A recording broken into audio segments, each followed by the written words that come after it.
So இன்றைக்கி first time UK வந்ததுக்கப்புறம் நான் ஓட் போடுற மொதல் எலெக்ஷன் இது. எனக்கு இங்கே என்ன பார்ட்டிஸ் இருக்குது அப்படின்லாம் எனக்கு தெரியாதுங்க. எனக்கு தெரிஞ்ச ஒரு 4-5 பார்ட்டிஸ் இருக்குதுன்னு நினைக்கிறேன். நான் அந்த ஓட்டிங் அந்த ஸ்லிப்பை பார்த்ததுக்கப்புறம் தான் எனக்கே தெரிஞ்சுது இவ்வளோ இந்தந்த பேர்லாம் வந்து போட்டி போடுறாங்க அப்படின்னு சொல்லிட்டு. பட் ஒரு நல்ல விஷயம் என்ன அப்படின்னா வந்து நம்ம ஊர் மாதிரி வந்து இந்த எலெக்ஷன் வந்ததுக்கப்புறம் அந்த ரோடு போடுறது, அந்த அந்த ஸ்ட்ரீட்டே க்ளீன் பண்ணுறது அதெல்லாம் எதுவுமே பண்ணலை.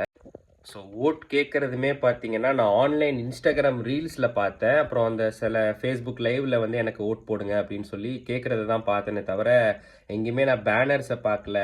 எங்கேயுமே வந்து பீப்புள்ஸ் போயிட்டு ஓட் ஃபார் எம்னு சொல்லி கத்தி பார்க்கல. ஸோ யூஷுவலான ஒரு டே மாதிரி தான் இருந்துச்சு. ஸோ நம்ம ஊரில் எலெக்ஷன் வருதுன்னா அந்த மாதமே அப்படியே களை கட்டும்.